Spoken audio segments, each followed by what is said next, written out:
آج ہم ایک ایسے کردار کی بات کریں گے جسے شاید بہت سے لوگوں نے سنا بھی نہ ہو، لیکن اس کی کہانی ہزاروں سال پرانی ایک بہت بڑی تبدیلی کو سمجھنے میں ہماری مدد کر سکتی ہے۔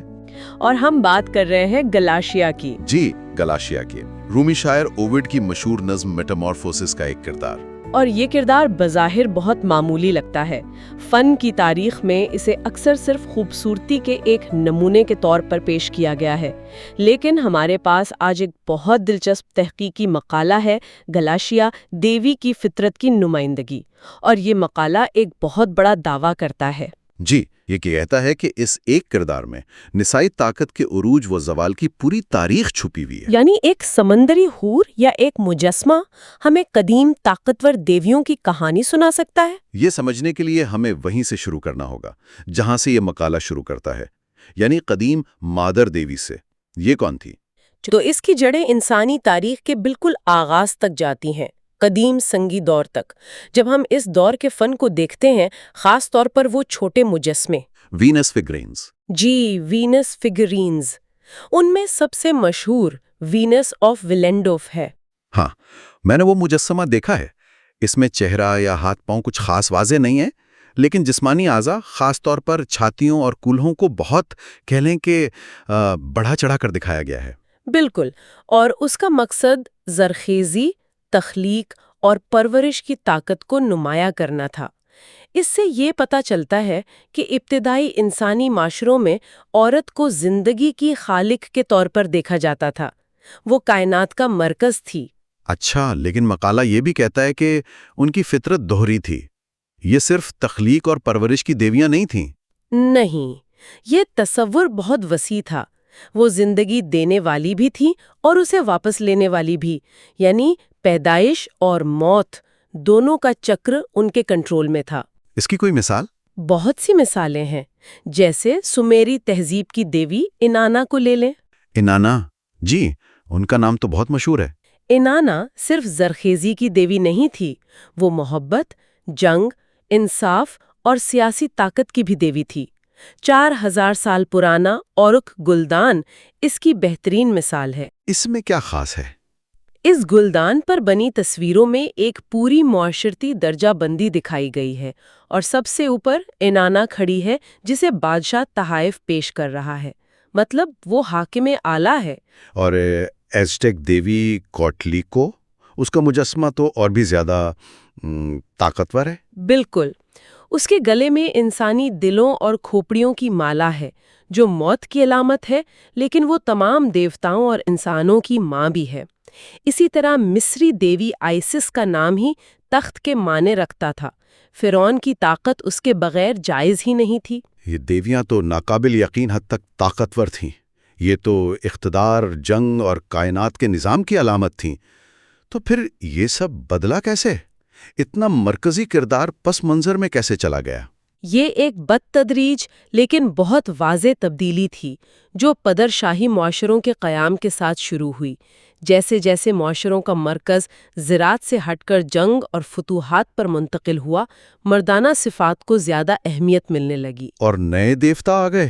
جی، شمال سے آنے والے جنگجو قبائل اپنے ساتھ زیوس اور مردوک جیسے جنگجو دیوتا لائے، جنہوں نے آہستہ آہستہ مادر دیوی کی جگہ لے لی۔ اور یہ صرف عقیدے کی تبدیلی نہیں تھی، اسے کہانیوں کے ذریعے باقاعدہ مسلط کیا گیا ہے۔ بالکل، اس کی سب سے واضح مثال بابل کی تخلیق کی کہانی ہے۔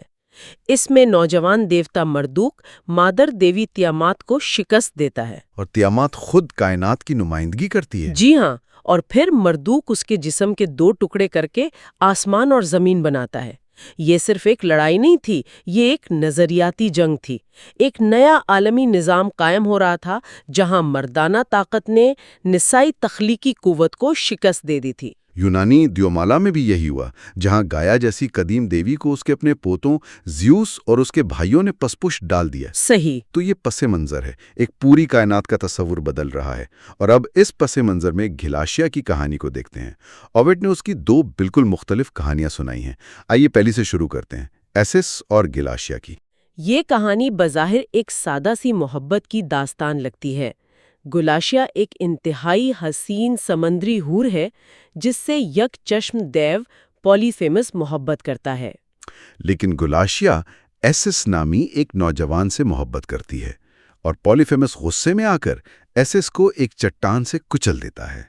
یہیں پر وہ دوہرا پن نظر آتا ہے جس کا ذکر مقالے میں ہے۔ گلاشیا کی خوبصورتی اس کی سب سے بڑی طاقت ہے۔ لیکن یہی خوبصورتی اسے ایک شکاری کی نظر کا ہدف بھی بناتی ہے اور بالآخر اس کے محبوب کی موت کا سبب بنتی ہے۔ وہ برتر بھی ہے اور مجبور بھی۔ اور فن کی دنیا نے اس تضاد کو بہت شاندار طریقے سے پکڑا ہے۔ اگر آپ رافل کی پینٹنگ ٹرائمف آف گلاشیا دیکھیں، جی، وہ مشہور پینٹنگ، اس میں گلاشیا مکمل طور پر آزاد اور خود مختار نظر آتی ہے۔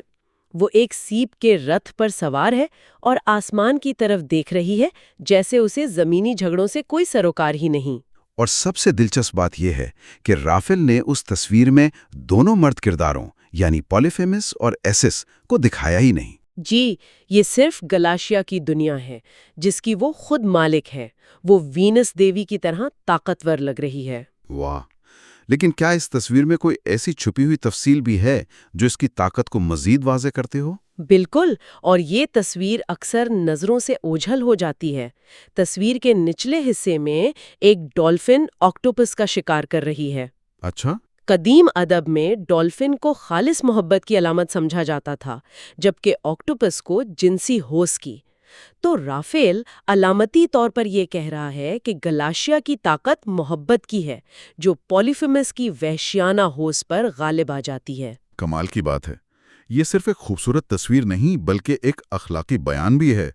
لیکن پھر ہم اینیبالے کراچی کے فریسکو دیکھتے ہیں اور یہاں تو منظر بالکل الٹ ہے۔ جی، وہاں پولیفیمس کو ایک بہت ہی غالب اور دیویہیکل شخصیت کے طور پر دکھایا گیا ہے۔